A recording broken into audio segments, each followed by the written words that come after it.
वैसे guys I hope you are doing well. I am Veer, welcome to star lover family. तो कैसे हो मेरे दोस्तों, मैं आशा करता हूँ शानदार तरीके से आप लोग अपनी लाइफ को एंजॉय कर रहे हो, अपनी सेहत, फैमिली और पढ़ाई का ध्यान काफी अच्छे से रख रहे हो। तो कैसे हो मेरे जवानों, नया साल आने वाला है, कैसी कैसी तैयारी चल रही है, क्या इरादा है नए साल में करने का, किस किस ने क्या क्या प्लानिंग की है? अच्छा सच्ची बताना दिल से किस किस ने अपने नए साल कैसा वो जीने वाले हैं, कैसे उसको लेकर चलने वाले हैं।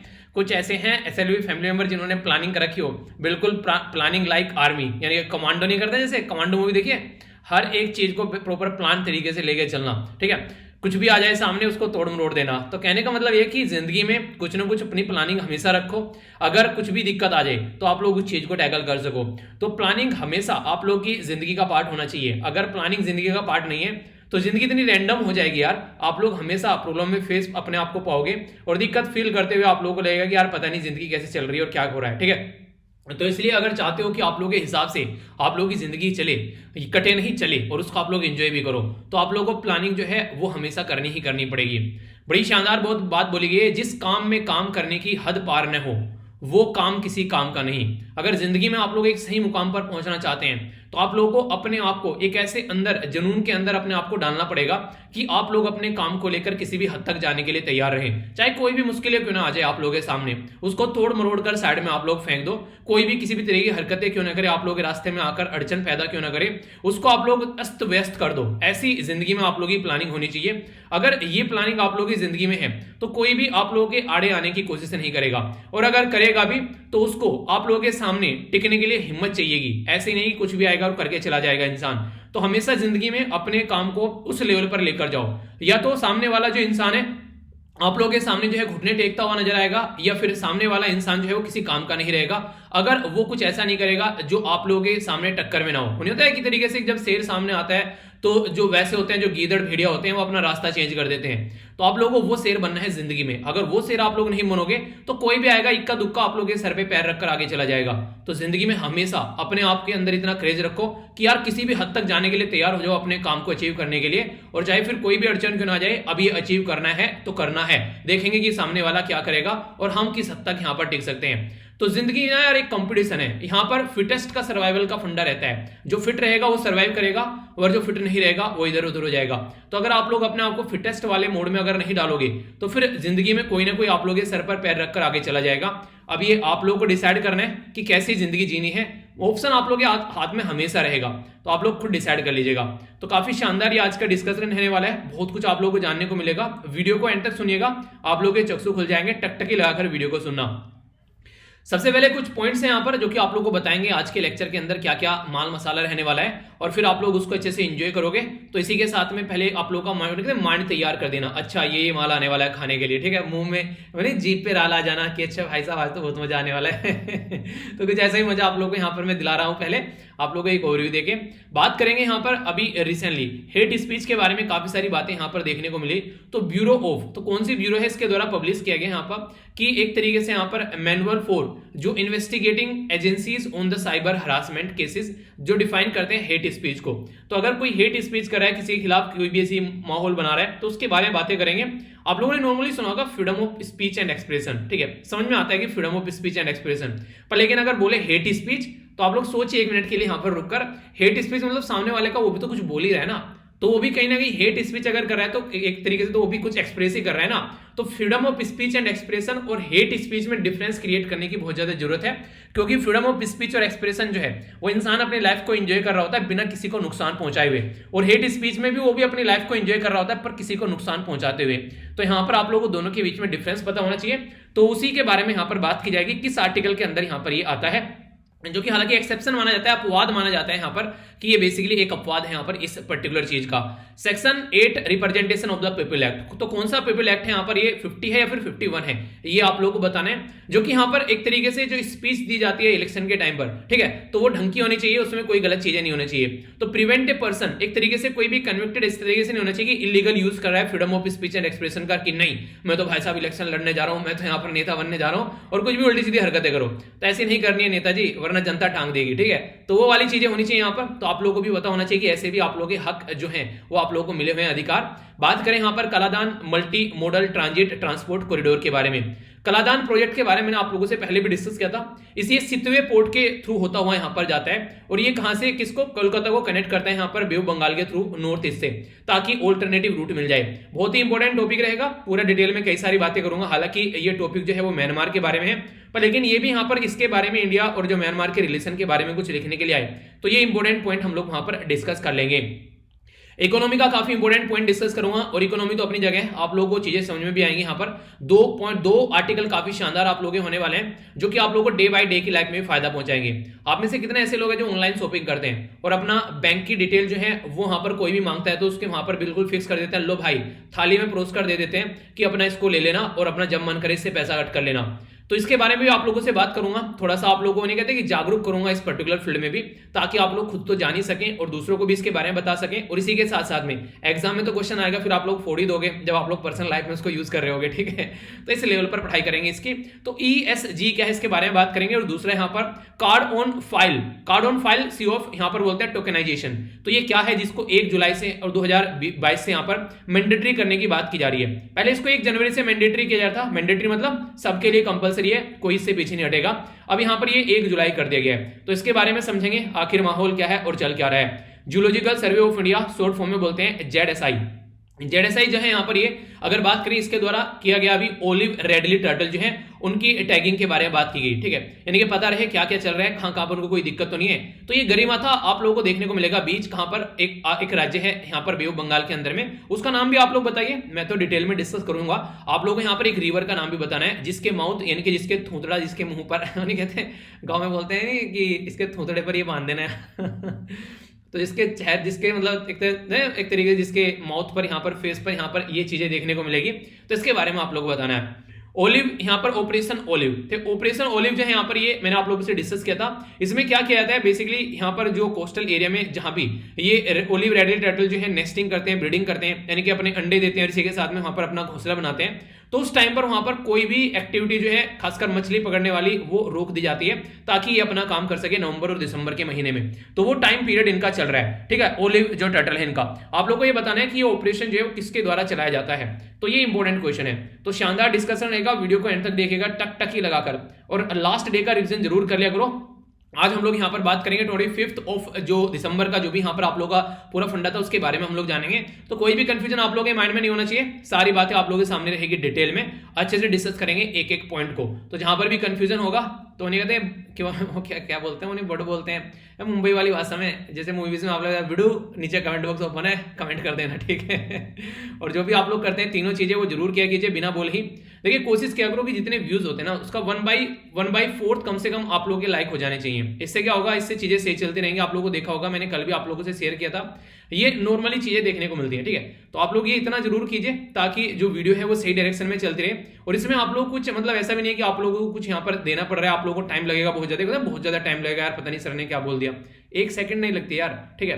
तो जब 4-5 घंटे की जो ये मेहनत होती है, इसमें आप लोगों से 3-4 सेकंड मांग रहा हूँ, तो मुझे नहीं लगता कि वो कुछ ज्यादा चीजें आप लोगों से मांग रहा हूँ, और वो भी उसी चीज के लिए जो चीजें सही है। ऐसा नहीं कि मैं कुछ गलत कर रहा हूँ, तो उसमें समझ में भी आता है कि हाँ यार ये गलत चीजें हैं, तो उसको आप लोग जरूर किया करो। जब भी टाइम लगे स्टार्टिंग में कर देखो, क्योंकि फिर वीडियो अपना टकटकी लगा कर देखो, ताकि कोई दिक्कत आप लोगों को देखने को न मिले। और डेली 2 वीडियो आप लोगों को देखने को मिलती हैं, जिसमें स्टैटिक और इसी के साथ में करंट अफेयर हम लोग कवर करते हैं। तो दोनों वीडियो को अच्छे से आप लोग एंजॉय किया करो। और इसी के साथ में यहाँ पर ये आती है शाम को 8:30 बजे, और ये आती है शाम को 6:30 बजे। देखिए एक चीज और छोटी सी आप लोगों से शेयर करनी था, आगे आने वाले लगभग 1 वीक में, ठीक है, 1 वीक में आप लोगों से लूंगा, उसमें थोड़ा सा मैं चेंज करूंगा चीजों के अंदर, ठीक है। आप लोगों की जो ये वाली वीडियो है शाम को नैनो मैगजीन आती है, ये मैं लगभग 9 बजे करूंगा, 9 या फिर 9:30 भी हो सकती है। ये कुछ इश्यूज है यहाँ पर, 1 हफ्ते का मुझे टाइम चाहिएगा बस आप लोगों से, 1 हफ्ते का चाहिए बस, इसके फालतू कुछ नहीं, ठीक है। तो 1 हफ्ते का टाइम मुझे चाहिएगा, थोड़ा सा बिजी रहेगा 1 हफ्ता। और सुबह की जो वीडियो इसके टाइम के अंदर भी चेंज करूंगा, बाद में नहीं आएगी, ये पहले ही आएगी। जैसे मान लीजिए आज के में 6:30 से 7:30 के बीच में आप लोगों को डेली, वो 6:30 से 7 के बीच में मिल जाती है, ठीक है।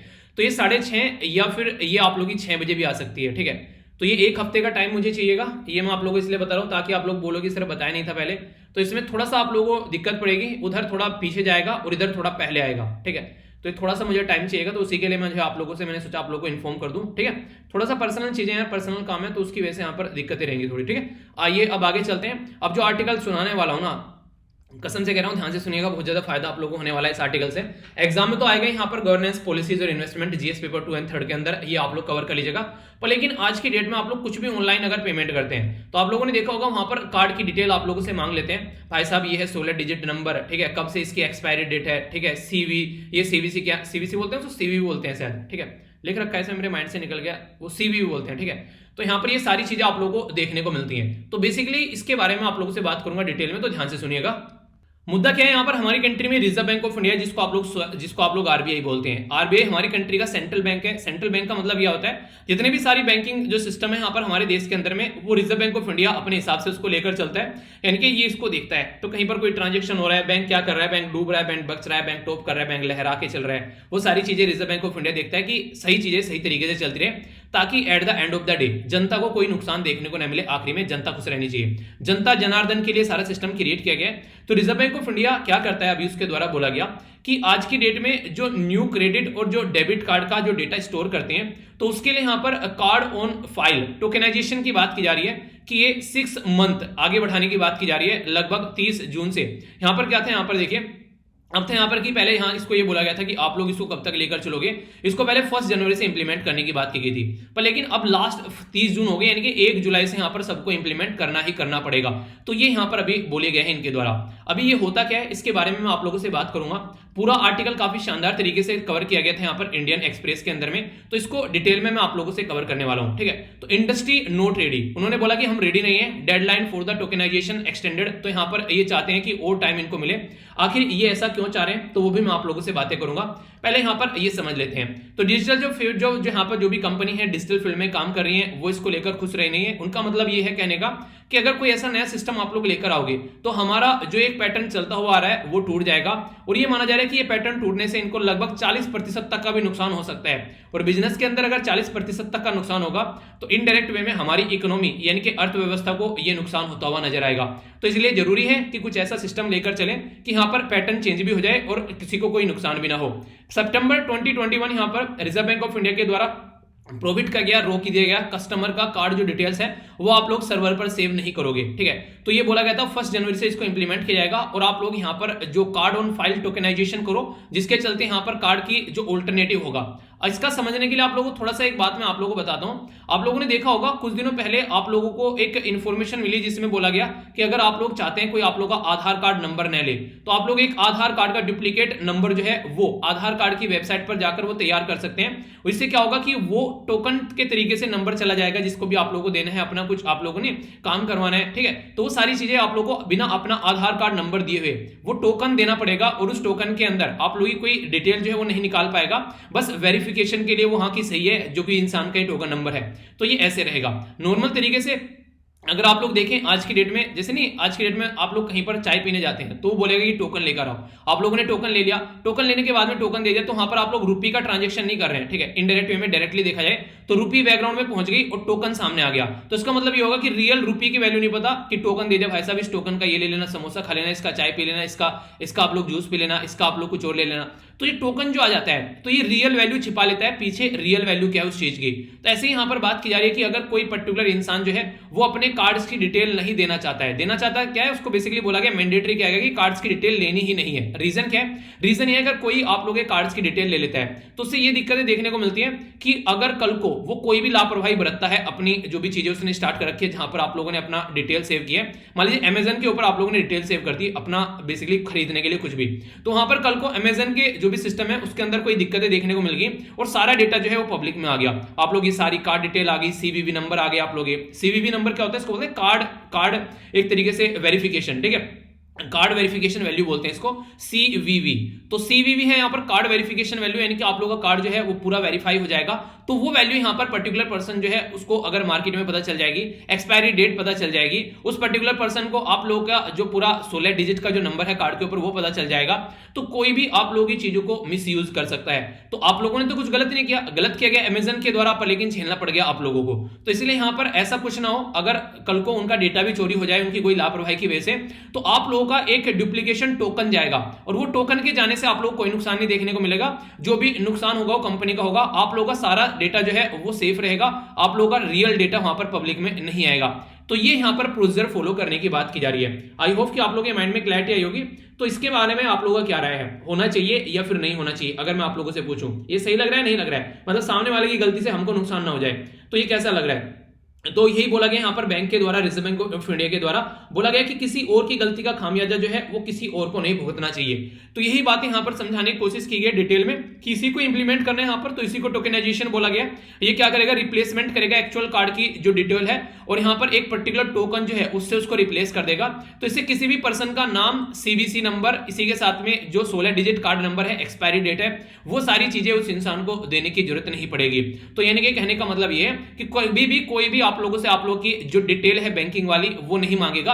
आप लोग अपना ये टोकन नंबर वहां पर देकर चीजों को कंप्लीट कर सकते हैं। तो ई रिटेल या पेमेंट गेटवे जो भी आज के डेट में सारी चीजें यूज कर रहे हैं, उन सबके ऊपर यहां पर इसको इंप्लीमेंट करने का बेसिकली बोला गया। पर लेकिन इनको लगा यार ये तो बड़ा आसान काम तो नहीं है, सबको अपना खुद का इस तरीके से सिस्टम क्रिएट करना पड़ेगा जिसमें वो पेमेंट ले सके, ठीक है, और उसके चलते चीजों को आगे लेकर चल सके। तो उसी के चलते बात की जा रही है कार्ड ऑन फाइल जो है यहाँ पर, जिसको COF ट्रांजैक्शन बोला गया है। तो यहाँ पर भी ऐसा होता है, मास्टर कार्ड या फिर वीजा कार्ड की जो डिटेल है आप लोग प्रोवाइड करा देते हैं और फिर यहाँ पर क्या होता है, जब भी कुछ पेमेंट करना होता है तो आप लोग उसको बोल देते हैं कि भाई साहब हम लोगों ने ऑलरेडी जो डिटेल दे रखी है आप लोगों को उसमें से पैसा कट कर लेना, ठीक है। दो तरीके समझिए, एक तो होता है कोई पेमेंट करने जा रहे हैं उसमें डिटेल मांग रहे हैं, तभी की तभी उसने सेव कर ली। एक ही होता है आप लोगों ने फ्यूचर के लिए भी सेव करवा दी उसको कि आगे से कभी भी पेमेंट करेंगे तो भाई साहब कट कर लेना इसमें से, ठीक है। तो वो वाली चीजें, तो ई कॉमर्स की जो कंपनीज हैं उनके पास में सारी चीजें ऑलरेडी सेव रहती हैं, जैसे कि अमेजन वगैरह पे आप लोगों ने कर रखा होगा। तो उसको रोकने के लिए यहाँ पर कल को कोई दिक्कत ना हो, तो ये फंडा लेकर यहाँ पर आ गया रिजर्व बैंक ऑफ इंडिया। तो रिजर्व बैंक ऑफ इंडिया चाहते हैं यहाँ पर कल को कोई भी अगर दुर्घटना देखने को मिले, ऑनलाइन दुनिया भर के फ्रॉड होते हैं, दुनिया भर के लोगों के जो सिक्योरिटी ब्रीच होते हैं, तो कल को अगर कुछ भी ऐसा सिक्योरिटी को कोई खतरा देखने को मिल रहा है तो कम से कम कस्टमर को उसका खामियाजा न भुगतना पड़े। तो ये रिजर्व बैंक ऑफ इंडिया चाहता है। पर लेकिन जो कंपनी वाले हैं वो क्या चाहते हैं, वो बोल रहे हैं, वो रो रहे हैं कि भाई साहब हमको और टाइम दे दो। क्यों? क्योंकि अभी हम जो है उस हालत में नहीं है कि इस चीज को इंप्लीमेंट कर सकेंगे इमीडिएटली। तो ऑनलाइन जो मर्चेंट है वो उनको लग रहा है कि 20 से लेकर 40% तक का जो उनका रेवेन्यू है वो लॉस हो जाएगा। इसी के चलते यहाँ पर जो नॉर्म्स ये लेकर चलने वाले हैं उसको उस तरीके से लेकर चलने की कोशिश कर रहे हैं ताकि यहाँ पर प्रॉपर वे में दिक्कतें न देखने को मिले और यहाँ पर जो भी इनका डिजिटल पेमेंट होता है उसके लिए कुछ ऑल्टरनेटिव सिस्टम जो है वो क्रिएट किया जा सके। तो यहाँ पर जो भी अब तक का डेटा इनके द्वारा सेव है अगर वो हट जाएगा तो बहुत सारे लोग जो है वो चाहते हैं कि रिकरिंग पेमेंट होता रहे।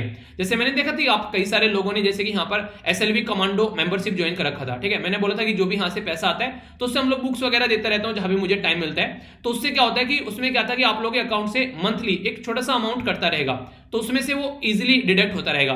पर लेकिन अभी रिजर्व बैंक ऑफ इंडिया ने कुछ नॉर्म्स चेंज किए थे, उसमें ये कर दे कि हर महीने अब उसको ज्वाइन करना पड़ेगा, ठीक है। यानी कि हर महीने आप लोगों को उसमें डिटेल डालनी पड़ेगी। तो यूट्यूब पे भी मतलब भरोसा नहीं रहा उसको कि कल को चलकर यूट्यूब का डेटा ब्रीच हो जाता है तो कोई दिक्कत ना देखने को मिले। तो ये फंडे आप लोगों के सामने निकल कर आते हैं। हालांकि YouTube हो गया, गूगल हो गया, अमेजन हो गया, ये बहुत बड़ी कंपनी है और ये मल्टीनेशनल कंपनी है, एक देश में नहीं है, अलग अलग देशों में आप लोगों को देखने को मिलेगी। अगर इनके साथ में कुछ ऐसी गड़बड़ हो जाती है तो यहाँ पर इनकी तो बर्बादी हो जाएगी, इनकी तो इतनी इमेज खराब हो जाएगी इसकी कुछ हद नहीं है, ठीक है। इसलिए इनकी सिक्योरिटी जो है वो एक अलग ही लेवल पर देखने को मिलती है। तो कुछ ऐसी चीजें कि जिनके ऊपर हल्का फुल्का सा ट्रस्ट भी इंसान जो है वो कर सकते हैं। पर लेकिन जो इक्का दुक्का मार्केट में नए नए प्लेयर आए और उसमें जाकर अपनी सारी डिटेल दे दी तो वो बिल्कुल भी सही नहीं होगा। अगर पर्सनली मेरे से आप लोग पूछो कि क्या करना चाहिए सर इसके लिए, तो यार देखो मैं सीधा सीधा ये बोलूंगा, आप लोग इसके लिए अपना कोई एक अकाउंट अलग से खुलवा लो, ठीक है, किसी भी बैंक में, और उसमें अपना ऐसे रखो 2-4 हजार रुपए, जिससे आप लोगों को हमेशा कुछ भी खरीदना बेचना अपना जो भी रहता है वो सारा डिटेल आप लोगों का ट्रांजेक्शन उस पर्टिकुलर अकाउंट में रहे। आप लोगों का एक मेन अकाउंट होना चाहिए जिसको आप लोग किसी को भी नहीं दो, उस मेन अकाउंट को आप लोग अपने पास में रखो और हमेशा उसमें अपना सेविंग वगैरह जो भी रखो। अपनी मेहनत की कमाई आप लोगों के माँ बाप की जो भी मेहनत की कमाई है वो कभी भी मार्केट में कहीं भी किसी गलत इंसान की इंटेंशन से वो गलत जगह हाथों में नहीं जानी चाहिए। तो हमेशा 2 अकाउंट अपने रखो एटलीस्ट कम से कम, जिससे कि अपना जो सेव है पैसा वो आप लोग यूज कर सके और अपना एक अलग पैसा आप लोग रख सकें। इससे क्या होगा, मान लीजिए आप लोग दुनिया भर की शॉपिंग कर रहे हैं ऑनलाइन, कभी कुछ खरीद लिया कभी कुछ खरीद लिया, कल को पता चला डेटा चोरी हो गया, ठीक है, तो कम से कम आप लोग का वही अकाउंट जाएगा जिसमें 2-4 हजार रुपए पड़े रहते हैं, इसके अलावा कुछ नहीं जाएगा। और इससे एक फायदा और देखने को मिलेगा जो पर्सनली मुझे भी लगता है, मैं कई बार इस चीजों को फॉलो करता हूँ। अपना एक अकाउंट ऐसा रखो जिसमें से आप लोग कुछ खरीदना है तो उसमें क्या रहा है, अपना लिमिटेड आप लोगों ने अमाउंट दे दिया। मान लीजिए आप लोगों ने यहाँ पर 2000 रुपए डाल दिए कि महीने की 2000 की मुझे शॉपिंग करनी है। अब जैसे ही 2000 से ऊपर आप लोगों का अकाउंट जाएगा तो आप लोगों को पता रहेगा कि आप लोगों ने अपनी लिमिट जो है वो क्रॉस कर दी, ठीक है। तो ये आप लोगों के हिसाब से हो सकता है 2, 5, 10, 20 जो भी आप लोग खर्च करते हैं, तो उसके हिसाब से अपना महीने की स्टार्टिंग में ही अपना पैसा रख लीजिए निकाल के कि इतना ही यहाँ पर खर्च करना है, इसके अलावा खर्च नहीं करना है। तो एक फाइनेंशियल जो सेविंग होती है वो भी आप लोग अपनी जिंदगी में कर पाओगे। और अभी इसी फेज में चीजें सीखनी स्टार्ट कर दो यार, क्योंकि आगे जो है फिर इंसान को एक आदत पड़ जाती है पैसे बर्बाद करने की। तो इससे आप लोग लाइफ में हमेशा अपने आप को एक सही जोन में पाओगे, कभी किसी के सामने हाथ नहीं फैलाने पड़ेंगे। और हाथ फैलाना मुझे इस जिंदगी में सबसे घटिया चीज लगती है, पर्सनल अपनी लाइफ में बोलूं। मजबूरी में देखे करने पड़ते हैं लोगों को, वो मैं मानता हूं, पर लेकिन अगर बिना मजबूरी के भी किसी के सामने हाथ फैलाया जा रहा है, यार ये दे दे वो दे दे, वो यार पता नहीं मुझे अंदर से फीलिंग नहीं आती है। ठीक है, अगर कहीं जाना भी है, इसीलिए मैंने जब YouTube पे वीडियो अपलोड करना स्टार्ट की, मैंने इस दुनिया में किसी से नहीं पूछा कोई भी एक चीज। मैंने कहा कैसे YouTube का अकाउंट बनाते हैं, कैसे यहाँ पर पेन पकड़ते हैं, कौन सा सॉफ्टवेयर यूज करते हैं, कैसे क्या करते हैं, भाई साहब महीनों तक लगा रहा, अपने आप ही सर्च करता रहा सारी चीजें। मतलब एक रूम ले लिया आराम से, शांति में बैठकर, इंटरनेट कनेक्शन और लैपटॉप था ही, फिर क्या चाहिए, अपना खाओ पियो, अपना मौज करते रहो और लगे रहो। हालांकि वो चीजें एक बड़ा ही रिग्रेशन का भी जोन था, क्योंकि उस टाइम पर बहुत सारी चीज थी, कई दिन तक एक चीज समझ में नहीं आती थी। कई दिन तो मुझे पेन चलाते हुए और पेन के साथ में नहीं, यहाँ पर इस पर लिखना है स्किन के ऊपर, और इसी के साथ में जो मैं बोलता था उसमें कॉम्बिनेशन करने में मुझे कई हफ्ते लग गए। मतलब समझ में नहीं आता था। आज की डेट में तो दुनिया भर की इतनी वीडियो पड़ी हुई है कि आप लोग 2 दिन में सारी चीजें सीख जाएंगे, पर उस टाइम पर मेरी हालत खराब हो गई थी ये चीजें सीखने में। ठीक है, तो ये चीजें हैं, तो इंसान जो है अगर लग जाता है तो फिर यार कर ही मानता है। ठीक है, तो ये सारी चीजें आप लोगों को मैं बोल रहा हूं। तो इसलिए कोशिश करो कि अपने साथ जिंदगी में अपने आप को एक ऐसे जोन में रखो ताकि कभी भी आप लोग किसी के सामने कम से कम हाथ न फैलाने पड़े। वो एक ऐसा मोड होता है जिसमें आप लोग किसी के कर्जदार हो जाते हैं, और किसी के एक बार को कर्जदार हो गए तो फिर एक तरीके से एहसान रह जाता है। सामने वाला अगर इंसान सही है तो समझ में आता है। होता है कई बार कई तरह गिरे हुए टाइप के इंसान, उनके सामने फिर वो अपना उसका गलत तरीके से फायदा भी उठाने की कोशिश करते हैं। अभी आप लोगों के ऊपर डिपेंड करता है कि आप लोग उसको कैसे लेकर चलते हैं। ठीक है, सजेशन है, हो सकता है किसी को बुरा लगे तो उसके लिए एक्सट्रीमली सॉरी, पर लेकिन मैं अपनी लाइफ में ये चीजें मुझे लगता है कि किसी के सामने भी हाथ नहीं फैलाने चाहिए। अगर देखा जाए अपने आप को किसी भी तरीके से उस काबिल बनाओ कि हाँ, आप सामने वाले को बोलो कि एक तरीके से कि सामने वाले से भले ही एक बार को आप लोग वो इंटरेस्ट पर पैसा ले लो, पर फ्री में मत मांगो सामने वाले से कि हाँ भाई साहब पैसा है, इंटरेस्ट दूंगा, तुम्हें बताओ कितना इंटरेस्ट लेते हो, उसको उतना इंटरेस्ट पे करो, तो कल की वो ना बोले कि एहसान कर दे तेरे ऊपर, कि एहसान नहीं किया था, इंटरेस्ट दिया था। ठीक है, तो उससे क्या रहेगा, सामने वाला कभी आपके ऊपर हावी नहीं हो पाएगा, और आप लोग की एक इमेज बनी रहेगी। और इमेज के तो पैसे होते हैं, उसी को मतलब इमेज के पैसे का मतलब पैसे बोल रहे, फिर रेस्पेक्ट बोल लो, पैसे तो इसलिए बोला ताकि इंसान जो समझ पाए। उन्हें बोलता है कि ये है इस प्रोडक्ट का, ये ब्रांड है, इस ब्रांड की वैल्यू है, तो वाली चीजें होती हैं। तो इसलिए हमेशा अपनी कम से कम इंसान अपनी इमेज को सही रखे, ये काफी जरूरी भी होता है। शक्तिकांत दास जो है आज के डेट में गवर्नर है यहाँ पर। अगर बात करें मुंबई में इसका हेडक्वार्टर देखने को मिलेगा। ये ब्रिटिश राज के टाइम पे फाउंड किया गया था 1935 में। कोलकाता के अंदर हेडक्वार्टर था, हालांकि जल्दी समझ में आ गया कोलकाता के अंदर काम नहीं चलेगा, तो फिर इनके द्वारा मुंबई में हेडक्वार्टर जो था वो ट्रांसफर कर लिया गया था। प्यारा सा क्वेश्चन पूछूंगा, एक पर्टिकुलर किताब लिखी गई थी यहाँ पर भीमराव अंबेडकर जी के द्वारा। हमारी कंट्री में माना जाता है कि बैंकिंग सिस्टम में काफी बड़ा रोल प्ले उस किताब के द्वारा भी किया गया है। उस किताब का नाम क्या है? कईयों बार एग्जामिनर की लार टपक चुकी है उस पर्टिकुलर क्वेश्चन के ऊपर। तो इससे पहले कि एग्जामिनर फिर से अपनी लार टपकाए, आप लोगों को एग्जामिनर की लार से बचना है। ठीक है, अपना क्वेश्चन को तैयार रखिए। तो ये है बेसिक यहाँ पर इन्फॉर्मेशन। आई होप कि आप लोगों ने अच्छी चीजों को समझा होगा। अब चलते हैं नेक्स्ट आर्टिकल की ओर। काफी कुछ चीजें मैं आप लोगों को बताऊंगा अब नेक्स्ट आर्टिकल में। इंपॉर्टेंट चीजें एक एक कर ध्यान से सुनिएगा, और जो भी कंफ्यूजन होगा फिर आप लोग पूछेगा। ये जो इंपॉर्टेंट आर्टिकल यहाँ पे निकल कर आ रहा है, ये है इंडिया और म्यांमार के रिलेशन के बारे में। अभी हमारी कंट्री के जो कुछ डिग्नेटरी थे वो अभी म्यांमार की विजिट पर गए, तो वहां से देखने को मिला म्यांमार को कई सारी चीजों में हम लोग हेल्प प्रोवाइड करा सकते हैं। ठीक है, तो हर श्रृंखला साहब जो है फॉरेन सेक्रेटरी भी गए थे यहाँ पर। ठीक है, तो इंडिया और म्यांमार पड़ोसी देश हैं, तो इंटरनेशनल रिलेशन के पॉइंट ऑफ से भी आप लोग ये जीएस पेपर 2 में ये पर्टिकुलर टॉपिक कवर हो जाता है। अभी अगर बात करें यहाँ पर इंडिया के द्वारा बोला गया कि म्यांमार को 10 लाख डोज प्रोवाइड कराएंगे मेक इन इंडिया के तहत। कोविड-19 ने सबकी कमर तोड़ रखी है, कोरोना हो गया, डेल्टा हो गया, और अभी एक नया और आया है। ठीक है, जिसको मैंने डेल्मिक्रॉन के नाम से आप लोगों को जो हिंदू वाली वीडियो में डिटेल में पढ़ाया भी था। तो ये सारी चीजें आप लोगों ने देखी होगी। तो यहाँ पर अभी बोला गया कि हम लोग ग्रांट करेंगे 10,000 टन ऑफ राइस और व्हीट, चावल और गेहूं भी प्रोवाइड कराए जाएंगे म्यांमार को, क्योंकि म्यांमार में आज के डेट में मिलिट्री रूल कर रही है। डेमोक्रेटिकली इलेक्टेड जो गवर्नमेंट होती है, यानी कि जनता के द्वारा चुना गया जो एक राजतंत्र होता है, वो वहां पर काम नहीं कर रहा है, मिलिट्री वहां पर रूल कर रही है, और मिलिट्री अपनी मनमानी चला रही है वहां पर। एक तरीके से जो आंग सांग सुई की है वो जेल में पड़ी हुई है, और उनके ऊपर कई सारे प्रतिबंध भी लगा रखे हैं। तो एक तरीके से वो सजा काट रही है, अगर मिलिट्री के हिसाब से माने, अपने कुछ गुनाह उनके द्वारा जो किए गए हैं सिस्टम को लेकर। तो यहाँ पर हमारी कंट्री और जो यहाँ पर अभी रिसेंटली म्यांमार के जो फॉरेन सेक्रेटरी थे उनके बीच में जब मीटिंग हुई, तो हम लोगों ने देखा कि हाँ ये सारी चीजें सामने निकल कर आई। पर लेकिन फिर भी हमारी कंट्री के द्वारा ये बोला गया कि यार जल्दी से जल्दी डेमोक्रेसी आनी चाहिए। डेमोक्रेसी का मतलब ये होता है कि जनता का रूल। ठीक है, यहाँ पर डेमोक्रेसी रहनी चाहिए, मिलिट्री क्रेसी नहीं रहनी चाहिए कि मिलिट्री रूल कर रही है।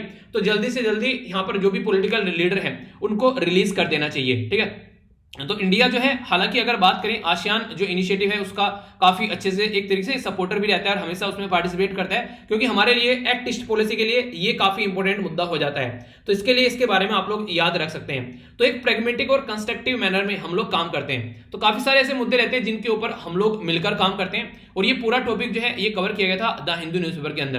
पहले म्यांमार के बारे में आप लोग याद रखिएगा, हमारा पड़ोसी देश है, और जब पड़ोसी देश है तो हमारे पड़ोसी राज्य भी इसके साथ में अपने जो है बेसिकली बॉर्डर टच करते हैं, और वो बॉर्डर है यहाँ पर किस किस का, अरुणाचल प्रदेश, नागालैंड, मणिपुर और मिजोरम। ये 4 राज्य ऐसे हैं जो बॉर्डर टच करते हैं, और सबसे ज्यादा बॉर्डर टच कौन करता है, वो करता है अरुणाचल प्रदेश। अभी यहां पर मैं आप लोग कई सारी इंपॉर्टेंट मुद्दे बताऊंगा। देखिए, जो भी चीजें आप लोगों को लगे ना, कुछ ऐसी चीजें यार पहली बार सुन ली आज, ठीक है, यानी कि फर्स्ट टाइम सुन ली, तो कुछ चीजें ऐसी हैं नोट डाउन कर लिया करो, लंबे समय तक आप लोग उनको याद भी रख पाओगे।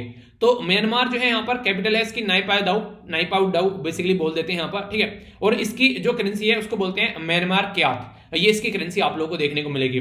मिलिट्री आज की डेट में यहां पर रूल कर रही है। अभी इंडिया और म्यांमार के बारे में कुछ बात करूंगा, पहले समझ लेते हैं कि आसियान के अंदर 5 पॉइंट कंसेंसस यानी कि सहमति बनती है स्टेट को लेकर कि कैसे यहां पर इमीडिएट जो वायलेशन हो रहे हैं उसको रोकना है और किस तरीके से चीजों को लेकर चलना है। तो ये सारी चीजें कि कैसे कंस्ट्रक्टिव डायलॉग होने चाहिए, ऑल पॉलिटिकल पार्टी को कैसे लेकर चलना है, पीसफुल सॉल्यूशन कैसे निकालना है, लोगों के इंटरेस्ट में होना चाहिए। तो ये कई सारे मुद्दे आप लोगों को देखने को मिलेंगे। इंडिया के द्वारा सपोर्ट प्रोवाइड कराई गई यहाँ पर जो people centric socio economic development project होते हैं इंडिया और म्यांमार के द्वारा जो भी सपोर्ट किए जा रहे हैं, ताकि वहां पर सारी चीजें चल सके।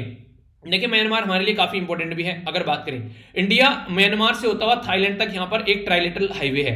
ट्राइलेटरल मतलब 3 कंट्री के द्वारा मिलकर काम किया गया उसमें। तो यहाँ पर ये बेसिकली एक हाईवे आप लोगों को इंडिया से चलता है, म्यांमार से होते हुए ये थाईलैंड तक पहुंचता है। एक इससे भी ज्यादा इंपॉर्टेंट जो हमारे लिए प्रोजेक्ट है वो है Kaladan multi modal transit transport project आप लोगों को देखने को मिलेगा।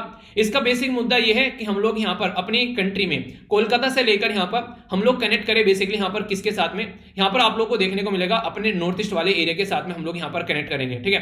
तो बेसिक मुद्दा यहाँ पर यह है, अगर आप लोग यहाँ से इसको समझेंगे मैप में, एक सेकेंड, इंडिया का मैप कितना ये रहा, ठीक है। तो यहां से अगर आप लोग चलेंगे, ठीक है, तो यहां से आप लोग चलेंगे तो यहां से होते हुए तो आप लोग इसको क्रॉस कर जाएंगे पूरे बंगाल को, ठीक है। तो बे ऑफ बंगाल को यहां से कवर करते हुए आप लोग यहां पर ये आइजोल तक पहुंचेंगे, पर लेकिन यहां पर बांग्लादेश के थ्रू नहीं पहुंचेंगे, हम लोग यहां पर म्यांमार के थ्रू आइजोल तक पहुंचेंगे। तो इस तरीके से एक ऑल्टरनेटिव हो गया। कल को बांग्लादेश के साथ भी अगर हमारे अच्छे रिलेशन नहीं है तो हम लोग 3 रास्ते यहां पर ढूंढ रहे हैं। अब मैं आप लोगों को समझाऊंगा थोड़ा सा डिटेल में, उसको आप लोग अच्छे से मतलब जब समझ पाओगे तो कोई दिक्कत नहीं देखने को मिलेगी। एक तो हम लोग यहां पर चिकन नेक के थ्रू होते हुए जाते हैं, अपने नॉर्थ ईस्ट के साथ में कनेक्ट हो जाते हैं, ठीक है। दूसरा, हम लोग बहुत सारे ऐसे रूट हैं जो हम लोग रिवाइव करने की कोशिश कर रहे हैं बांग्लादेश में को। पुराने टाइम पे रोड लिंक थे, रेलवे के लिंक थे, क्योंकि पहले बांग्लादेश हमारा ही पार्ट था, तो अंग्रेजों के टाइम पर सारी चीजें एक जगह इकट्ठी थी, तो वो सारे पुराने रोड रास्ते भी हम लोग फिर से रिवाइव करने की कोशिश कर रहे हैं। तो एक ये इंपॉर्टेंट मुद्दा आप लोगों को देखने को मिलेगा। कल को चलकर अगर यहाँ पर बांग्लादेश के साथ में अच्छे रिलेशन नहीं रहते हैं और यहाँ पर चाइना आकर कुछ हरकतें कर सकता है, क्योंकि चाइना यहाँ बैठा रहता है चुंबे वैली में, चिकन नेक को अगर कट कर दे कल को चाइना और हमारा ये रिलेशन यहां पर तोड़ दे और बांग्लादेश भी यहां पर हमारे साथ छोड़ दे, तो उस टाइम पर हम लोग ने एक नया रास्ता ढूंढ रखा है जो कि म्यांमार से होते जाएगा सितवे पोर्ट पर, और सितवे पोर्ट से होता फिर यहां पर हमारे आइजोल के अंदर ये पहुंचता हुआ नजर आएगा, ठीक है। तो इस तरीके से आप लोग समझ सकते हैं। तो कहने का बेसिक मुद्दा यहां पर यह है कि कल को हम लोग ऑल्टरनेटिव रूट ढूंढ रहे हैं, और ये जरूरी भी है ऑल्टरनेटिव रूट ढूंढना। अभी हम लोग ऑल्टरनेटिव रूट ढूंढ रहे हैं मिजोरम में पहुंचने का। ऐसे यहां पर क्या करता है, चाइना रूट ढूंढता है। चाइना को अगर इंडियन ओशन में आना होता है तो चाइना के लिए एक एवरग्रीन रास्ता है जो नॉर्मली वो आता है, वो यहां से निकलता हुआ आएगा, ठीक है। तो इस तरीके से इस वाले एरिया में वो देखने को मिलेगा, आएगा और फिर यहां से आगे बढ़ेगा। अभी वो यहां पर चाइना पाकिस्तान इकोनॉमिक कॉरिडोर बना रहा है, ठीक है। इसी के साथ में म्यांमार से भी एक ऐसा ही कॉरिडोर बना रहा है इंडियन ओशन में आने का। तो अल्टरनेटिव रास्ते ढूंढ रहा है कि कल को एक रास्ता अगर बंद हो जाए तो दूसरा रास्ता खुला मिले, और रास्ते जितने ओपन रहेंगे उतने ही अच्छे से वो अपनी कनेक्टिविटी दूसरे एरिया में बना पाएगा। तो ये काफी एक इंपॉर्टेंट एरिया हो जाता है कनेक्टिविटी के पॉइंट ऑफ से। तो कलादान मल्टी ट्रांजिट जो हाईवे है यहाँ पर, ये इसी के साथ में एक ट्राइलेटरल हाईवे है, तो इसके लिए म्यांमार हमारे लिए काफी ज्यादा इंपॉर्टेंट हो जाता है। तो ये याद रखिएगा, डायरेक्ट क्वेश्चन अभी रिसेंटली एग्जाम में पूछा भी गया था। अभी आगे अगर बढ़ता हूं, यहां पर रेखाइन वाला स्टेट वो एरिया है, यहां पर अगर मैप में आप लोग देखेंगे, यहां पर भी दिखाऊंगा, जहां पर काफी लार्ज स्केल पर यहां पर म्यांमार के द्वारा अभी उल्टी सीधी हरकतें की गई, ठीक है। तो रेखाइन वाला स्टेट आप लोग यहां पर देखने को मिलेगा। तो म्यांमार के अंदर क्या किया गया, रोहिंग्या कम्युनिटी को मारा गया। तो बहुत सारी रोहिंग्या कम्युनिटी यहां पर चली गई, कहां पर, ये चली गई बेसिकली बांग्लादेश के अंदर में। लगभग ये माना जाता है कि 40,000 के करीब ये रोहिंग्या जो मुस्लिम माइनॉरिटी कम्युनिटी है ये हमारे देश में भी आई, तो ये आप लोगों को देखने को मिला। इसके चलते यहां पर ये जो एरिया है रेखाइन वाला स्टेट, ये काफी बड़ा डेवलपमेंट यहां पर चाइना कर रहा है आज के डेट में, अपना चाइना म्यांमार इकोनॉमिक कॉरिडोर निकालने के लिए। तो इसलिए भी चाइना जो है वो कभी भी म्यांमार म्यांमार के खिलाफ नहीं जाता है, और इंडिया भी कहीं ना कहीं शांति बनाकर रखता है कि कल को अगर म्यांमार के खिलाफ जाएगा तो म्यांमार जो है वो चाइना की गोद में जाकर बैठ जाएगा। तो ये भी एक मुद्दा आप लोगों को देखने को मिलेगा। तो रखाइन स्टेट डेवलपमेंट प्रोग्राम और बॉर्डर एरिया डेवलपमेंट जो प्रोग्राम है यहाँ पर ये, तो उसके चलते भी यहाँ पर काफी सारी चीजें आप लोगों को देखने को मिलती हैं। तो इंडिया का कमिटमेंट है कि यहाँ पर म्यांमार को सपोर्ट प्रोवाइड कराया जाए, पर लेकिन पीस और सिक्योरिटी रखना काफी ज्यादा जरूरी है इन सब चीजों के लिए। हमारी कंट्री में अगर नॉर्थ ईस्ट वाले एरिया में आप लोग जाओगे तो बहुत सारी इंसर्जेंसी रहती है, कोई ग्रेटर नागालैंड बनाना चाहता है तो कुछ और सारी चीजें देखने को मिलती हैं, जिसकी वजह से आप लोगों ने एक मूवी देखी होगी उरी द सर्जिकल स्ट्राइक। किसने देखी है, यस या फिर नो, देखिए कि नहीं देखी है? जिसने देखी है उसको पता होगा। उसमें क्या रहता है, स्टार्टिंग का ही जो सीन रहता है, स्टार्टिंग में म्यांमार के क्रॉस बॉर्डर जाकर यहां पर उनके द्वारा एक सर्जिकल स्ट्राइक की जाती है, ठीक है। तो म्यांमार की साइड में वहां पर देखने को मिलेगा हमारी आर्मी जाती है, सर्जिकल स्ट्राइक करके आती है। ऐसा नहीं, पाकिस्तान में सर्जिकल स्ट्राइक इसलिए फेमस हो गई क्योंकि पाकिस्तान लंगोटिया यार है, इंडिया और पाकिस्तान के बीच में जो भी होता है फेमस हो जाता है। ऐसा हम लोग पहले भी कर चुके हैं, तो ऐसा नहीं है कि फर्स्ट टाइम हम लोग ऐसा कुछ करें, तो पहले भी यहां पर कर चुके हैं। तो यहां पर अभी जो रोहिंग्या कम्युनिटी है, जब उनको म्यांमार के अंदर मारना स्टार्ट किया गया तो ये जैसे तैसे जान बचा कर रहे। कई सारी ऐसी इमेज है, मतलब देखकर भी आप लोग हैरान हो जाओगे क्या क्या कंडीशन देखने को मिली। सोचे यहाँ पर एक बच्चा इधर बांध रखा है, एक बच्चा इधर बांध रखा है, और पानी यहाँ पर इसमें से निकल कर जा रहे हैं। बुजुर्ग लोग भी हैं यहाँ पर, कुछ प्रेग्नेंट वुमेन भी यहाँ पर होगी, पर वही है यार, जान है तो जहान है, इंसान अपनी जान बचाकर भागा वहां से, बाकी तो सब चीजें देखी जाएंगी बाद में।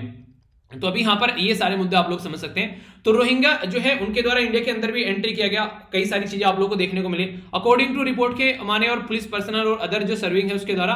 तो यहाँ पर काफी लार्ज स्केल पर यहाँ पर रोहिंग्या कम्युनिटी भागे, और शेल्टर उनके द्वारा नॉर्थ ईस्ट में मिजोरम मणिपुर के अंदर भी लोग जो है उनके द्वारा आकर पनाह मांगी गई। और इंडिया जो है यहाँ पर देखिए इस सब चीजों से पीछे भी नहीं हट सकता। अगर कोई इंसान जो है जान बचाकर भाग रहा है और पनाह मांग रहा है तो उसको फिर वहां पर पनाह देना, यानी कि उसको रहने के लिए जगह देना बनता भी है।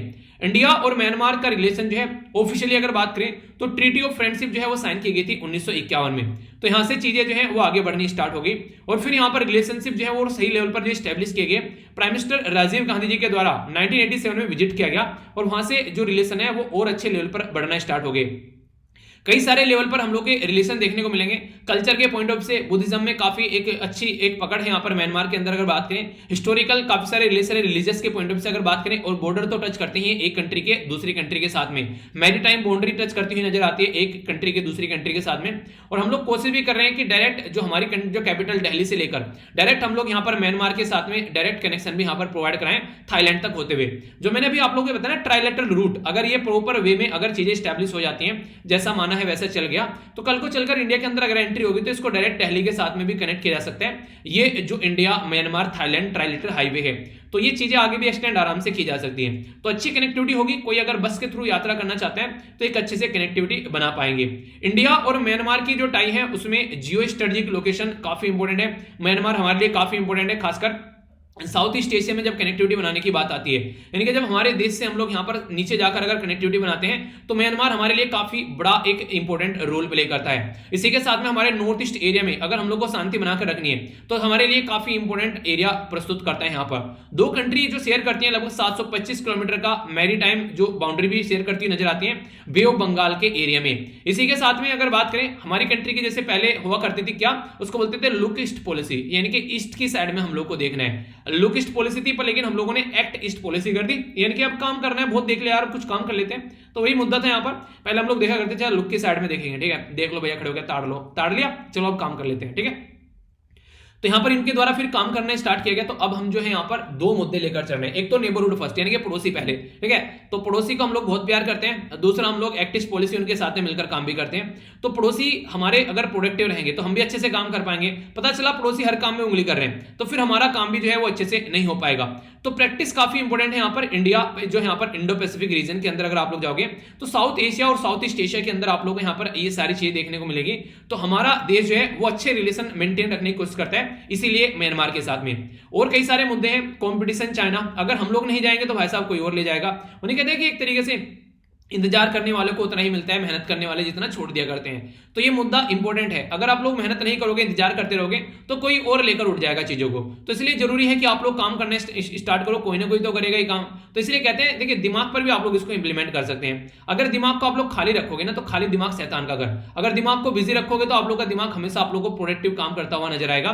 तो कोशिश ये करो कि अपनी प्लानिंग कर लो अगला दिन स्टार्ट होने से पहले कि दिन को कैसे यूटिलाइज करना है, तो फिर आप लोग चीजों को अच्छे से करते हुए नजर आओगे, ठीक है। तो चाइना जो है वो एक तरीके से बिग रोड ब्लॉक है। यहाँ पर एम है यहाँ पर किस तरीके से जो इंडिया को इन्फ्लुएंस किया जाए, पड़ोसी को कैसे लेकर चला जाए। तो यहाँ पर चाइना अपना दबदबा दिखाने की कोशिश करता है और इंडिया और चाइना फाइट भी करते रहते हैं कई सारे पॉइंट पर, यहाँ पर इन्फ्लुएंस करने की कोशिश करते हैं यहाँ पर म्यांमार को।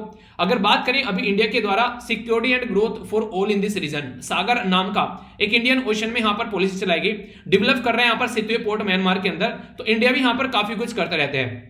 सितुए पोर्ट जो है यहाँ पर ये काफी इंपोर्टेंट है और आंसर यहाँ पर चाइना का फ्रंट जो यहाँ पर चाइना यहाँ पर क्यापुक जो पोर्ट है यहाँ पर वो यहाँ पर चीजों को लेकर चल रहा है। तो इंडिया जो है वो भी अपने लेवल पर काम कर रहे हैं। यानी कहने का मतलब यहाँ पर ये दोनों एक दूसरे को यहाँ पर कंपटीशन देते रहते हैं। जैसे कोल्ड वॉर के टाइम पर यूएसए यानी कि यूनाइटेड स्टेट ऑफ अमेरिका और यूएसआर जिसको आज के में आप लोग रशिया भी बोल सकते हैं, ये एक दूसरे के साथ में लगे रहते थे। तो उसी तरीके से अभी चाइना और इंडिया लगे रहते हैं अपना अपना वर्चस्व दिखाने के लिए। अगर आगे बढ़े यहाँ पर तो क्रिटिकल है यहाँ पर इंडिया की जो नेशनल सिक्योरिटी के लिए, जो मैंने अभी बताया, क्योंकि लेफ्ट विंग एक्सट्रीमिज्म आप लोगों को देखने को मिलेगा।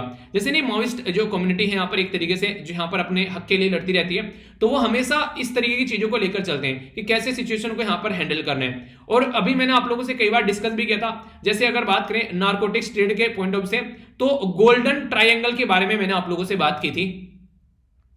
टेलीग्राम पर भी मैंने आप लोगों को शेयर किया था, यहाँ पर आप लोग इसको देख सकते हैं गोल्डन ट्रायंगल को। ठीक है, यहाँ पर मैंने आप लोगों को बताया था कि वियतनाम, बर्मा यानी कि म्यांमार, थाईलैंड और लाओस, तो यहाँ पर ये गोल्डन ट्रायंगल का पार्ट भी है। तो कल को चलकर अगर कोई दिक्कतें देखने को मिलती है तो हमारी कंट्री में ये सारी चीजों के भी ऊपर भी टैकल करना है, तो म्यांमार हमको काम आएगा, यानी कि म्यांमार लगेगा हमको। ठीक है, अगर हम लोग कुछ ऐसा कुछ करना चाहते हैं। इंडिया और म्यांमार जो है वो आर्मी एक दूसरे के साथ में कई सारी ज्वाइंट ऑपरेशन भी चलाती है। ठीक है, ऑपरेशन सनशाइन, तो यहाँ पर दोनों कंट्री के बीच में है। इकोनॉमिक कोऑपरेशन के बारे में बात करें तो काफी सिग्निफिकेंस है ट्रेड के पॉइंट ऑफ व्यू से, क्योंकि हमारी कंट्री की कई सारी कंपनी जो है, ये एसआर हो गया, गेल हो गया, ओएनजीसी हो गया, ठीक है, ओएनजीसी वेदास लिमिटेड हो गया, म्यांमार के अंदर एनर्जी सेक्टर में काम करते हैं। मेड इन इंडिया की जो आर्मी इंडस्ट्री है वो भी म्यांमार को हम लोग काफी कुछ चीजें एक्सपोर्ट कर सकते हैं। हालांकि ये चाइना की गोद में बैठा हुआ है तो चाइना से ज्यादा फायदा होता है। और देखिए सबसे बड़ी बात आप लोग को बताऊं, आप लोग सुनकर थोड़े हैरान होंगे, इंडिया कितना भी कुछ म्यांमार में क्यों ना कर ले, पर लेकिन म्यांमार में इंडिया जो है वो चाइना को टैकल नहीं कर पाएगा। अच्छा, आप लोगों से पूछूं क्यों, तो आप लोग एक पॉइंट बताएं, ऐसा वो कैसा पॉइंट है, ऐसा वो कैसा पॉइंट है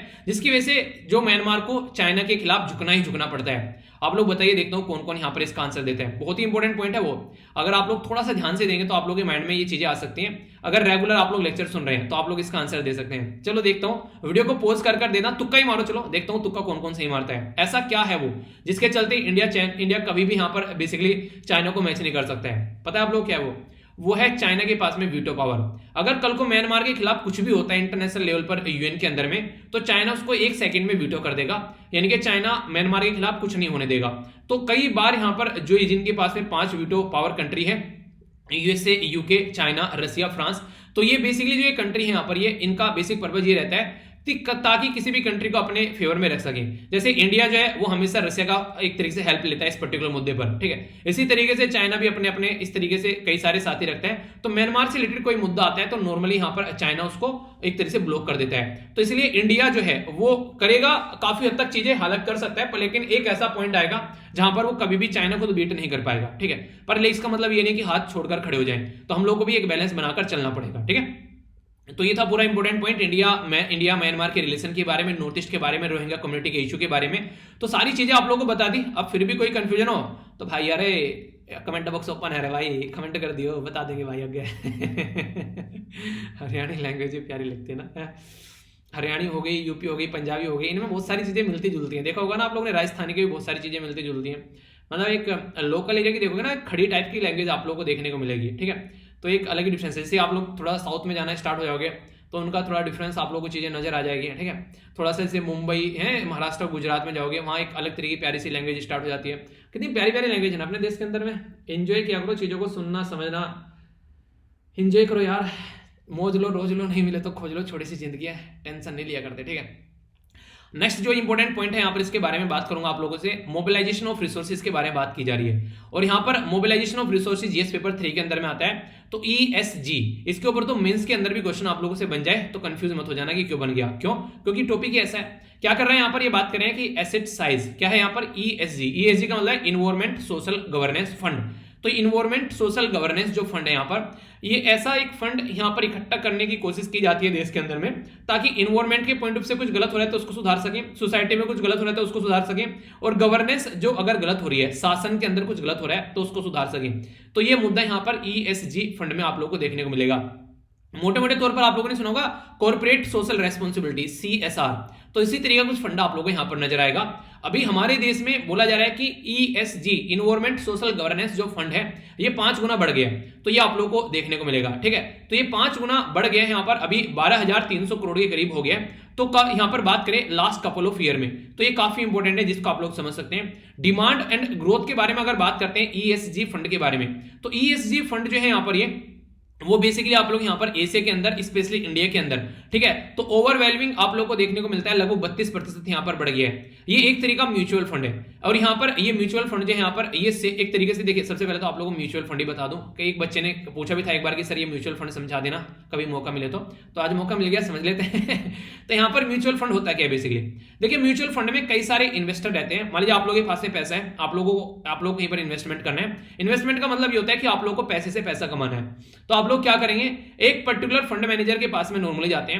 वो फंड मैनेजर क्या करता है, आप लोगों के सबसे पैसे लेता है, और आप लोगों के सबके पैसे जो है वो सिक्योरिटी एक्सचेंज जैसे स्टॉक एक्सचेंज हो गया, उसमें जो भी कंपनी जो है वो अच्छा परफॉर्म कर रही है तो उसमें आप लोगों के पैसे लगा देगा। ठीक है, तो आप लोग के पैसे लगा देगा उसमें, तो जहां पर भी प्रॉफिट जो जनरेट होगा वो आप लोग को रिटर्न्स की फॉर्म में मिलना स्टार्ट हो जाएगा, जहां पर भी आप लोगों ने यहाँ पर जिस भी हिसाब से पैसा यहाँ पर किया होगा। ठीक है, तो पास डाउन टू द इन्वेस्टर, यानी कि जो भी रिटर्न्स आप लोगों को मिलेगा प्रॉफिट यहाँ पर, वो उसी के हिसाब से जैसे जैसे आप लोगों का इन्वेस्टमेंट होगा, जिसने 100 लगा रखे हैं 100 के हिसाब से मिलेगा, जिसने 1000 लगा रखे हैं उसको 1000 के हिसाब से मिलेगा।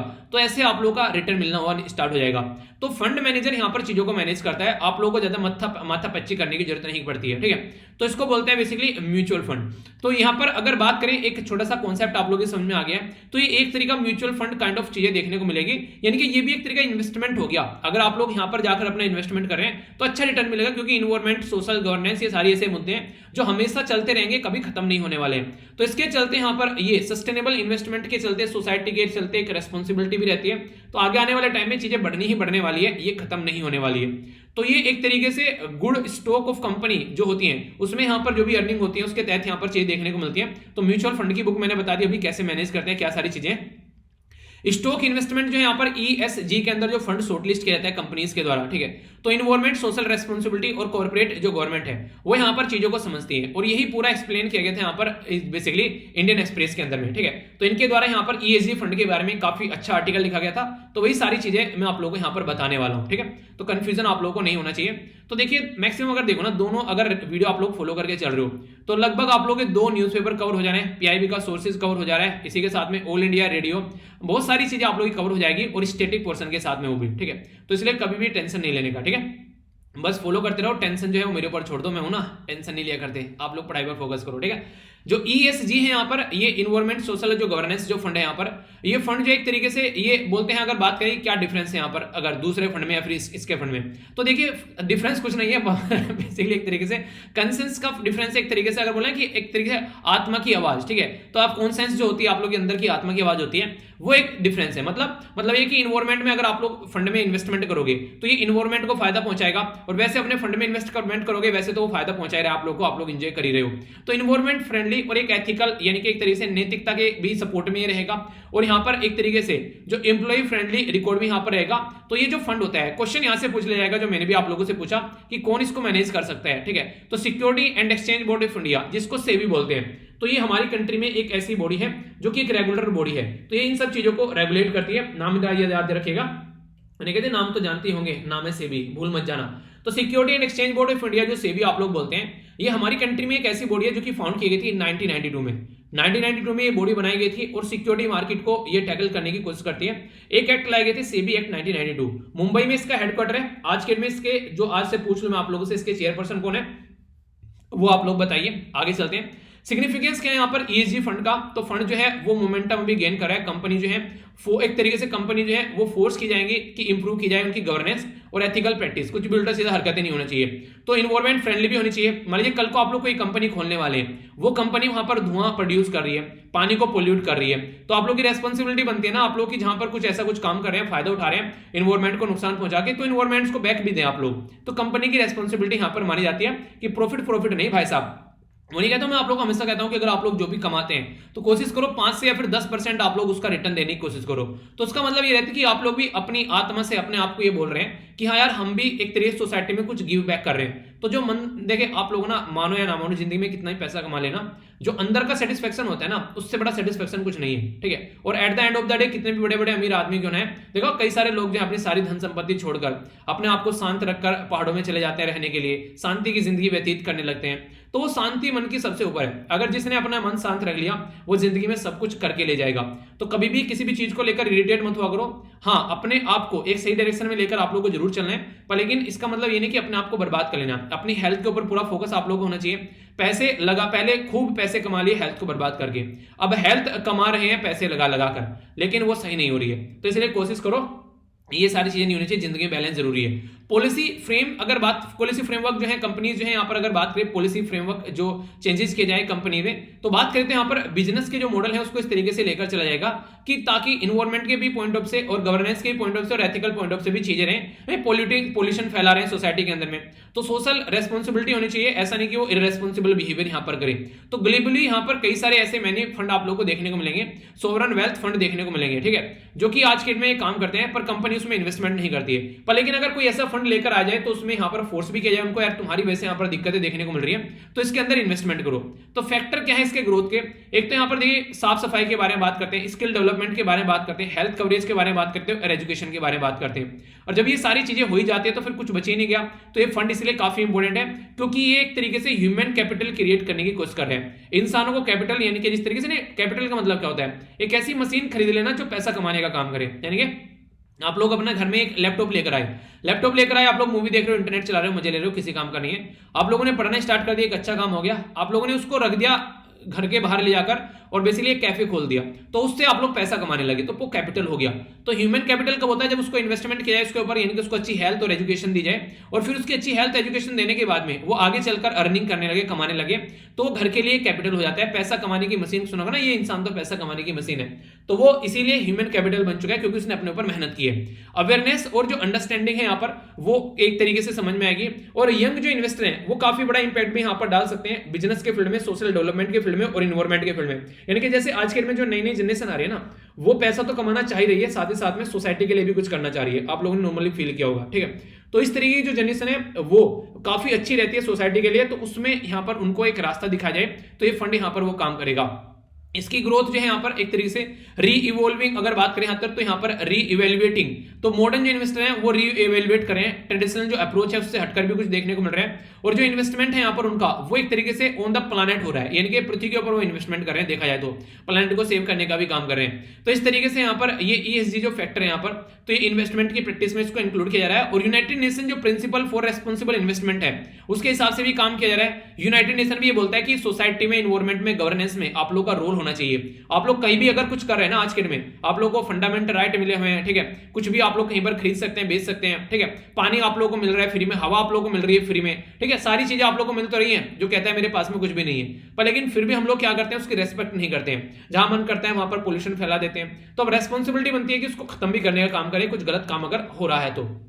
लेकिन आप लोगों को पता है हर सिक्के के दो पहलू होते हैं, तो यहां पर भी कुछ ऐसे ये कंसर्न है, क्लाइमेट रिस्क हो गया, emission, supply chain, labour rights के बारे में बात करें, एंटी करप्शन के बारे में बात करें, तो कई सारे कंसर्न भी यहां पर रेगुलरली आप लोगों को देखने को मिलेंगे।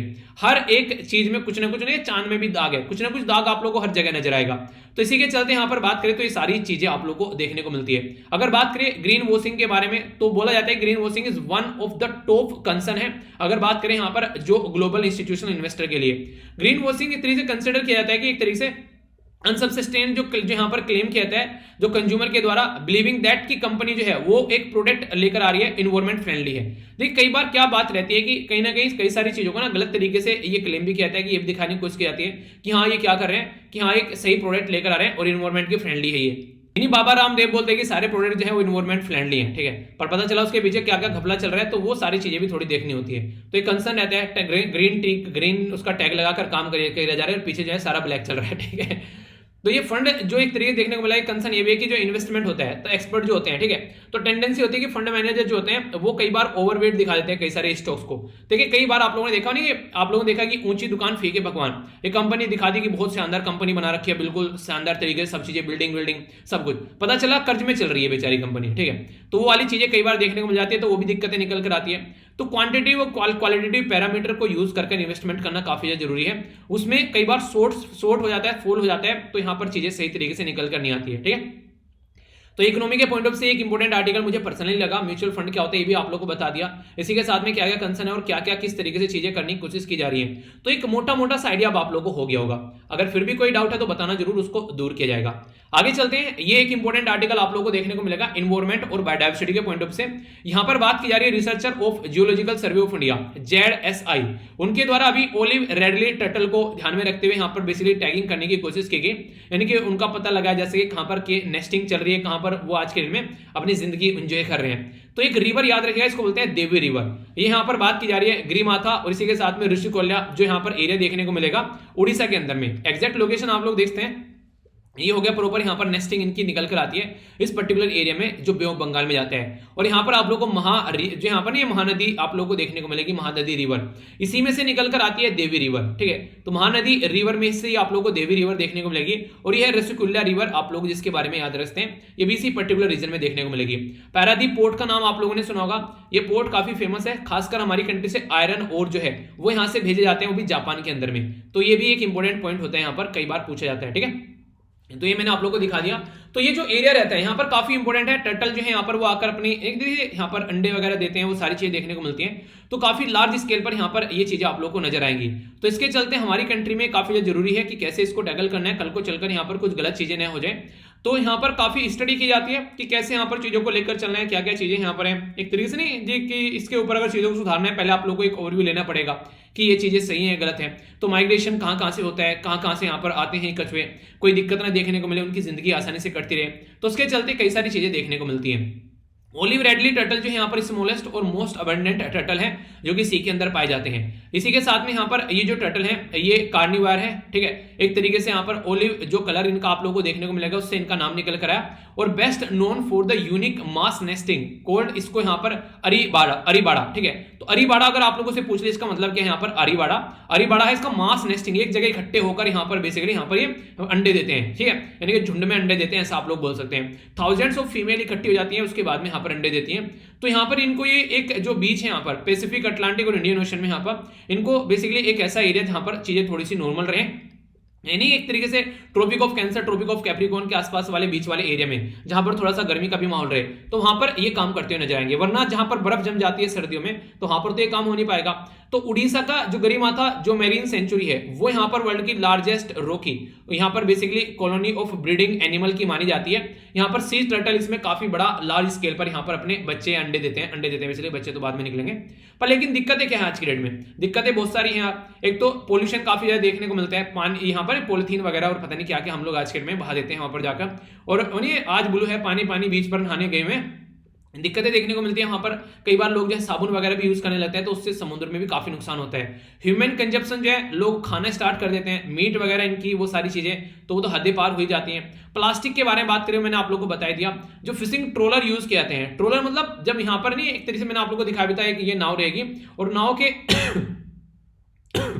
सॉरी यहाँ पर एक इस तरह का कुछ फंडा आप लोग को देखने को मिलेगा, ये काफी लार्ज स्केल पर है। इसके अंदर मछली भरती चली जाती है और यहाँ से ये लेकर इकट्ठा करके लेकर आता है, सारी मछलियों को निकाल लेता है। तो ये जो ट्रोलर होता है वो ट्रोलर में आप लोग को नजर आएगा काफी ह्यूज लार्ज स्केल पर मछली जो है वो बेसिकली भर ली जाती है, तो उसकी वजह से भी यहाँ पर दिक्कतें देखने को मिल जाती हैं। उसके चक्कर में कई सारे कछुए बेचारे अपनी जान गंवा बैठते हैं। हमारी कंट्री में वाइल्ड लाइफ प्रोटेक्शन एक्ट है, शेड्यूल फर्स्ट में इनको रखा गया है। IUCN international union of conservation nature के अंदर में इसको वनरेबल, और CITES में अंदर इसको अपेंडिक्स फर्स्ट में रखा गया है, और यहाँ पर मोस्ट वनरेबल कैटेगरी की चीजें रखी जाती हैं। तो ये इंपॉर्टेंट है। हमारी कंट्री में ऑपरेशन ओलिव याद रखिएगा, यहाँ पर ये किसके द्वारा, ये कोस्ट गार्ड के द्वारा चलाया जाता है, खासकर नवंबर से लेकर दिसंबर के महीने में। तो ट्रोलिंग वगैरह ये सारी चीजें जो हैं ये बिल्कुल प्रोहिबिट कर दी जाती है। तो 1998 में यहाँ पर स्टार्ट किया गया था इंडियन कोस्ट गार्ड के द्वारा, ताकि ये कछुए जो हैं वो अपने अंडे वगैरह दे सके और यहाँ पर कोई दिक्कतें देखने को न मिले। इसी के साथ में मैंडेटरी यूज ऑफ जो टर्टल है, टर्टल एक्सक्लूडर डिवाइस, तो ऐसा होना चाहिए ताकि कोई भी ट्रोलर वगैरह है उसमें टर्टल न लाए, अगर मछली पकड़नी है तो मछली उसके अंदर आनी चाहिए। तो कुछ ऐसा सिस्टम भी यूज करने की बात की जाती है। और बाकी ये जो स्टडी सारी की जा रही है, ये की जा रही है zoological survey of India. Zoological survey of India काफी इंपॉर्टेंट बॉडी है हमारे देश में, जो कि ministry of environment, forest and climate change के अंडर में आती है। ये नेशनल सेंटर फॉर जो यहाँ पर बेसिकली एक तरीके से नहीं, ये फिनिस्टिक जो सर्वे होता है वो इन्हीं के द्वारा यहाँ पर कराया जाता है, ठीक है। तो यहाँ पर एक्सप्लोर करना चीजों को, वो सारी चीजें। हेडक्वार्टर कोलकाता के अंदर आप लोगों को देखने को मिलेगा और 1916 में बनाया गया था, तो 100 साल से भी पुरानी बॉडी हो चुकी है, ठीक है। तो समझ सकते हैं आप लोग, तो यहाँ पर काफी पुरानी बॉडी है। तो अंग्रेजों के द्वारा चीजों की स्टडी करने के लिए इसको बनाया गया था और आज आप लोग एंजॉय कर ही रहे हैं देख देख कर यहाँ पर चीजें। एक छोटी सी न्यूज है यहाँ पर, ये गवर्नेंस पॉलिसी इंटरवेंशन के बारे में बात की जा सकती है। अभी उत्तराखंड में क्या किया गया, यहाँ पर बेसिकली उत्तराखंड में हरिद्वार के अंदर एक एफआईआर दर्ज की गई, कई सारे लोग इकट्ठे हुए थे और वहां पर मिलकर उनके द्वारा कुछ सभा वगैरह की गई वहां पर, ठीक है। तो हिंदू के अंदर भी ये एक तरीके से एफआईआर इसके बारे में जिक्र किया गया था। तो यहाँ पर क्या था कि हेट स्पीच फैलाने की कोशिश की गई और यहाँ पर कई सारे जो रिलीजियस लीडर हैं, चाहे वो हिंदू के हों चाहे वो एक तरीके से मुस्लिम लीडर हों, कई बार ऐसी हरकतें करते हुए पाए जाते हैं। तो bureau of police research and development के द्वारा यहाँ पर इसके बारे में बात भी की गई थी कि कुछ भी ऐसी चीजें हो तो उसको हम लोग को रोकना चाहिए। तो यहाँ पर उन्हीं मुद्दों के बारे में आप लोग समझ सकते हैं।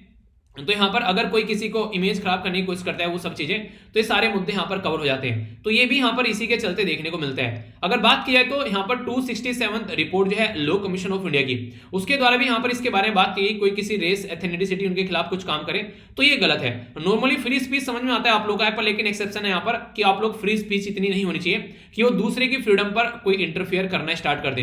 तो इसको रोकना भी काफी ज्यादा जरूरी फिर हो जाता है, यानी कि फ्रीडम इतनी है कि वो दूसरे की फ्रीडम न छीने। नॉर्मली यहाँ पर सुपीरियरिटी दिखाने के लिए हमारा रिलीजन अच्छा है, हमारी एक तरीके से कास्ट अच्छी है, तब यहाँ पर ऐसी हरकतें की जाती हैं, ठीक है। तो इसके चलते यहाँ पर एक काफी गलत तरीके से पर्टिकुलर आइडियोलॉजी को फॉलो करने की कोशिश की जाती है कि जिद्दीपना दिखाया जाता है इंसान के द्वारा कि हाँ हम ही है, और दूसरे को गरियाया जाता है, जो कि गलत काम है काफी ज्यादा। इसको लेकर हमारे देश में प्रोविजन भी है, सेक्शन 153A और सेक्शन 153B है। यहाँ पर दो धर्म के बीच में आप लोग शत्रुता नहीं फैला सकते। सेक्शन 295 है यहाँ पर इंडियन पिनल कोड का, तो ये भी उल्लंघन अगर करते हुए पाए जाते हो आप लोग यहाँ पर कि कोई भी तरीके से नहीं, एक तरीके से अगर आप लोग कोई भी रिलीजियस फीलिंग को अगर हर्ट कर रहे हो, वो नहीं होना चाहिए। सेक्शन 505 का 1 और 2 है यहाँ पर, ये कोई पब्लिकेशन, कोई सर्कुलेशन, कोई कंटेंट ऐसा कर रहे हैं जिससे लोगों को नुकसान पहुंच रहा है, तो वो भी आप लोग नहीं कर सकते। इवन पॉलिटिकल पार्टी भी हरकतें नहीं कर सकती है। तो representation of the people act, ये 1951 में, उनको भी हरकतें करने से रोका जाता है। सेक्शन 1233A और 125 का जो यहां पर ये भी कोशिश करता है कि रिलीजन के नाम पर वो कोई भी भाषणबाजी न करें, ताकि लोगों के बीच में कोई शत्रुता जो है वो देखने को न मिले। कई सारी कमेटी बनाई गई है, जैसे विश्वनाथन कमेटी 2009 में बनाई गई यहाँ पर सेक्शन 153 और सेक्शन 505 इंडियन पिनल कोड के तहत कि कोई भी ऐसी हरकतें न करे, उसको रोका जाए तो 5000 का फाइन रखे। इसी के साथ में यहाँ पर बेस बारू कमेटी बनाई गई 2004 में, Indian penal code section 153C के तहत यहाँ पर कि कुछ ऐसी हरकतें नहीं होना चाहिए तो पनिशमेंट कैसे होना चाहिए, तो ये इसके बारे में कमेटी बनाई गई है। इसी के साथ में कई सारे सुप्रीम कोर्ट के जजमेंट भी है इन सब चीजों को रोकने के लिए। इवन यहाँ पर श्रेय single versus union of India का केस आया था कि आर्टिकल 19(1)A के तहत यहाँ पर फ्रीडम क्या है, तो उसको कोई रोके तो सेक्शन 66A यहाँ पर हटाया भी गया था कि फ्रीडम पर यहाँ पर रोक नहीं होनी चाहिए, पर लेकिन फ्रीडम भी ऐसी होनी चाहिए कि वो दूसरे की फ्रीडम को हनन न करे।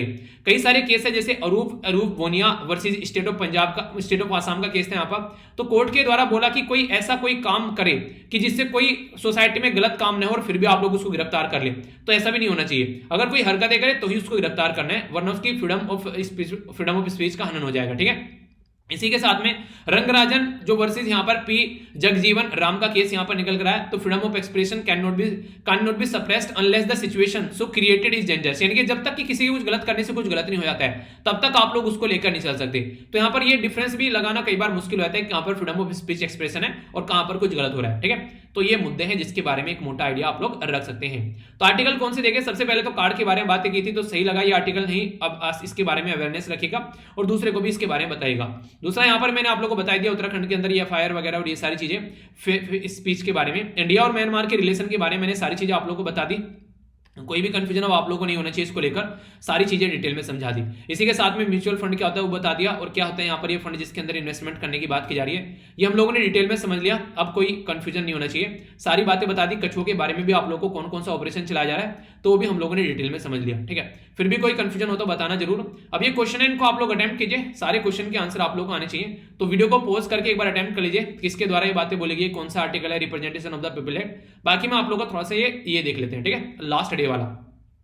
बात करें यहाँ पर गवर्नेंस के बारे में बात की जा रही तो इसकी थीम क्या थी, इसी के साथ में बेल्ट एंड रोड इनिशिएटिव के ऑल्टरनेटिव की बात हम लोगों ने की थी, तो कब लॉन्च किए गए थे यहाँ पर, B3W क्या है, BDN क्या है, यहाँ पर ऑपरेशन क्या था, यहाँ पर ये बांग्लादेश में जब देखने को मिला एथनिक क्लेंजिंग की गई, कौन सा अमेंडमेंट किया गया था इंडिया बांग्लादेश के बीच में, कौन सी जो यहाँ पर बाउंड्री का एग्रीमेंट हुआ था, और यहाँ पर इसी के साथ में सेंसस के बारे में बताना था कितने लोग इंग्लिश बोलते हैं और कितने लोग टोटल फर्स्ट लैंग्वेज इंग्लिश बोलते हैं। तो ये इंपॉर्टेंट क्वेश्चन आप लोगों से बन जाता है, ठीक है।